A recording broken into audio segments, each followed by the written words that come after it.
Hey guys, welcome back to the channel. I want to bring y'all the latest update on the search for the killer, the assassin that took out Brian Thompson, the CEO of UnitedHealth.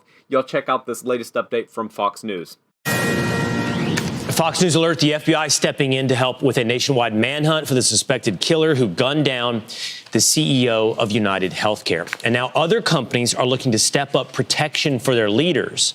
But our next guest warns effective security goes beyond bodyguards. Former leader of threat management team at UnitedHealth Group, Jameson Ritter, joins us now. Thanks for being with us. So let's start with this. A threat management team at a place like UnitedHealth, which we just saw this being the target. So what would you do? Like, how would you assess these types of threats, and what are your warnings here for other companies? Well, you know, at the end of the day, a threat management team is truly multidisciplinary. What we try to do is take all information regarding threats to employees, to staff, to others, assess those for escalation to violence, and then ultimately try to intervene in some way that that prevents somebody from escalating to violence. So at the end of the day, it's a lot of prevention, a lot of hard work, and a lot of collaboration with other elements within and outside the company. I want to ask you about one of the specific things that you have told us about myths or mistakes made when you're talking about protecting CEOs. The myth that employees snap. That is something that we all have come to believe, I think, anecdotally, that all of a sudden an employee loses it and boom. But instead, it's, as you describe it, more like a cat and mouse game. Would you explain that? Yeah, absolutely. So targeted violence, things like terrorism, active shooters, school shooters, workplace violence, domestic violence, all those things, it really is about a understandable escalation, a pathway to violence.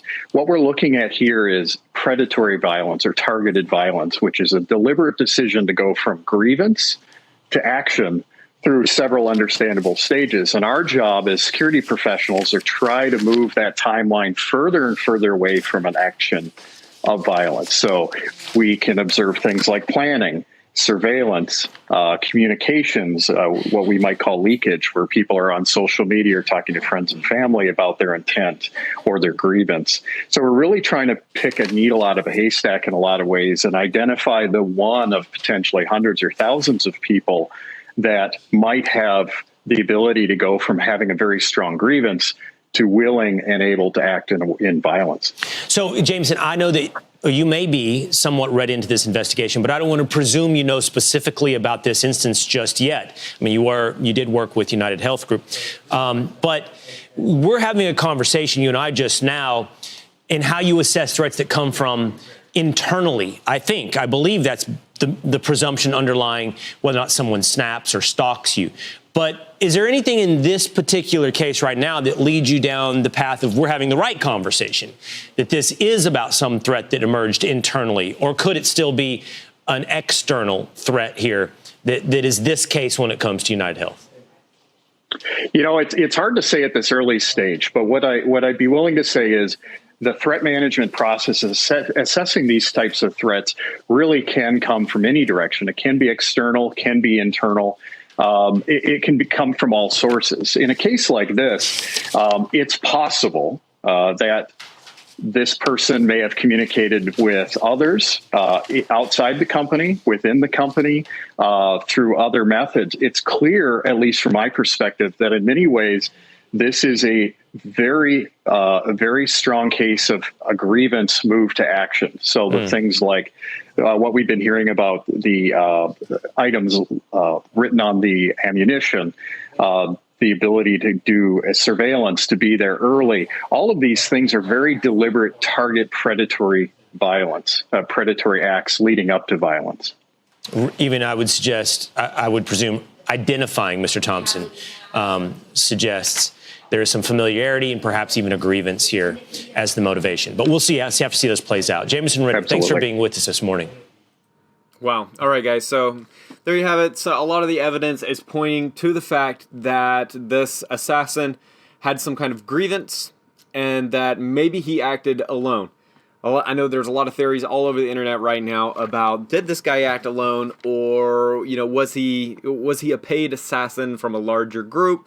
Well, if from the writing on the shells to like everything is pointing to the fact that this guy had some kind of grievance with United Health, and it began to escalate over time. Now, the problem with that is that if what he's saying is true here, right, that this predatory violence escalates from, from a smaller act, and then, as the internal storm grows and as the threat isn't identified, it leads up to the fact that he would go and assassinate this guy.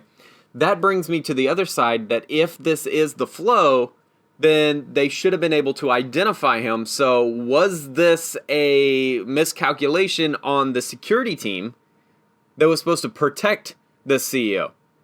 Was Brian Thompson exposed in a place where he shouldn't have been exposed because they should have been keeping tabs on this guy? Now, we saw, if we rewind back, because the reason I'm thinking this, guys, is you rewind back to Donald Trump. Donald Trump, when he was shot, that was the biggest security flaw, and all the details came out over the next few days, weeks, and months, and we saw that it was a total collapse of the internal security. And so are we seeing that again, but at the corporate level, where the CEO of the biggest health group in America, right, is left exposed to a target that they should have identified? I think that is the direction that we're moving, guys, is that based on what this expert said in this video, they should have already identified this guy as as a risk, because he would have taken these steps as escalatory steps. A person doesn't just immediately snap and say, I'm going to kill this guy, right? But it's a slow fade, right? It's a direction where you've been processing it. You've been moving through the stages, right? And because you move through those different stages, you can be identified as a threat early on. And that is the job of a security team of a major company like this. And everything is pointing to the fact, guys, that the United Health security team didn't do their job. Or maybe it could have been a little bit internal, and they recognized this guy was a threat, and it was more orchestrated. I don't know. I'm curious to know what y'all think, guys. Definitely leave a like on the video, guys, because it helps out the channel, and I appreciate everybody for supporting the channel. But leave a comment down below as well, and let me know what your theory is. What makes the most sense at this point with the evidence that we have? Was it one man alone, had some grievances with United Health, and pulled off this orchestrated attack? And I'm talking about self-orchestrated, like it was very planned, very premeditated.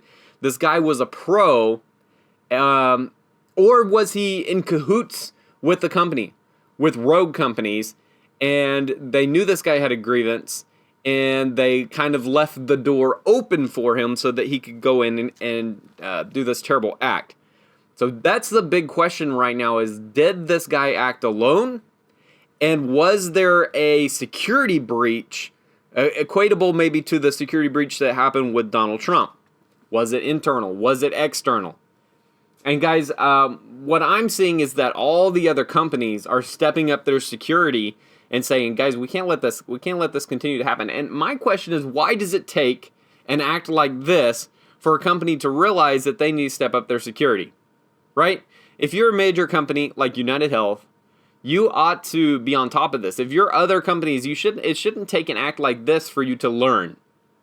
If you're a major company, if you're a major political figure, if you're a pop star, if you're someone that's very much in the know, you ought to be taking steps, professional steps, to ensure your security and the security of your team.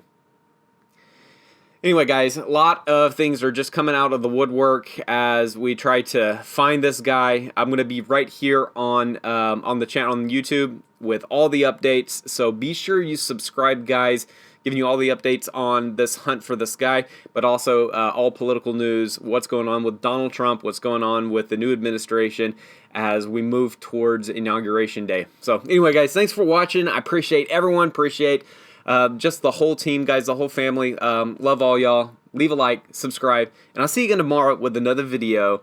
Y'all take it easy.